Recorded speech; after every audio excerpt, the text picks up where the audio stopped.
امیر المومنین حضرت علی علیہ السلام نہج البلاغہ کے خطبہ نمبر 113 میں طلب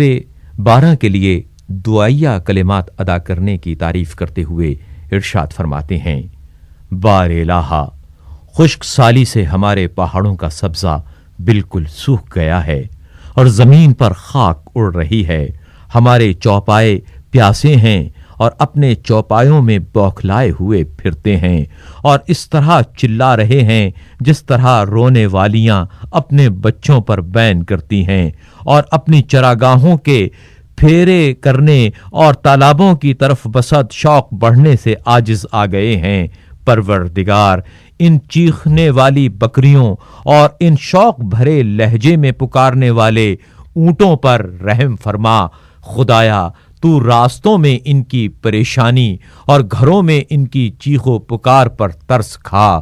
بار الہا، یا خدایا، جب قحط سالی کے لاغر اور نڈھال اونٹ ہماری طرف پلٹ پڑے ہیں اور بظاہر برسنے والی گھٹائیں آ کے بن برسے گزر گئیں تو ہم تیری طرف نکل پڑے ہیں۔ تو ہی دکھ درد کے ماروں کی آس ہے اور تو ہی التجا کرنے والوں کا سہارا ہے۔ جبکہ لوگ بے آس ہو گئے اور بادلوں کا اٹھنا بند ہو گیا اور مویشی بے جان ہو گئے تو ہم تجھ سے دعا کرتے ہیں کہ ہمارے اعمال کی وجہ سے ہماری گرفت نہ کر اور ہمارے گناہوں کے سبب سے ہمیں اپنے عذاب میں نہ دھر لے۔ اے اللہ، تو دھواں دھار بارشوں والے ابر اور چھاجوں پانی برسانے والی برکھا رت اور نظروں میں کھپ جانے والے ہریالے بادلوں سے اپنے دامان رحمت کو ہم پر پھیلا دے۔ وہ موسلا دھار اور لگاتار اس طرح برسیں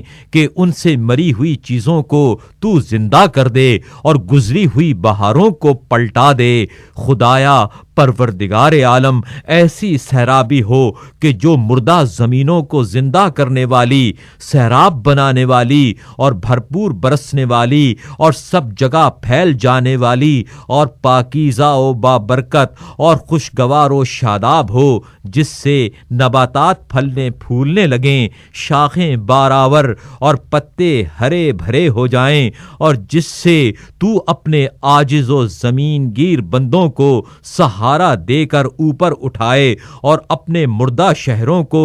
زندگی بخش دے۔ اے اللہ، ایسی سیرابی ہو کہ جس سے ہمارے ٹیلے سبز پوش ہو جائیں اور ندی نالے بہہ نکلیں، آس پاس کے اطراف سرسبز و شاداب ہو جائیں، پھل پھول نکل آئیں، چوپائے جی اٹھیں، دور کی زمینیں بھی تربتر ہو جائیں اور کھلے میدان بھی اس سے مدد پا سکیں۔ اپنی پھسلنے والی برکتوں اور بڑی بخششوں سے جو تیری تباہ حال مخلوق اور بغیر چرواہے کے کھلے پھرنے والے حیوانوں پر ہیں، ہم پر ایسی بارش ہو جو پانی سے شرابور کر دینے والی اور موسلا دھار اور لگاتار برسنے والی ہو، اس طرح کہ بارشیں بارشوں سے ٹکرائیں اور بوندیں بوندوں کو تیزی سے دھکیلیں کہ تار بندھ جائے، اس کی بجلی دھوکہ دینے والی نہ ہو اور نہ افق پر چھا جانے والی گھٹا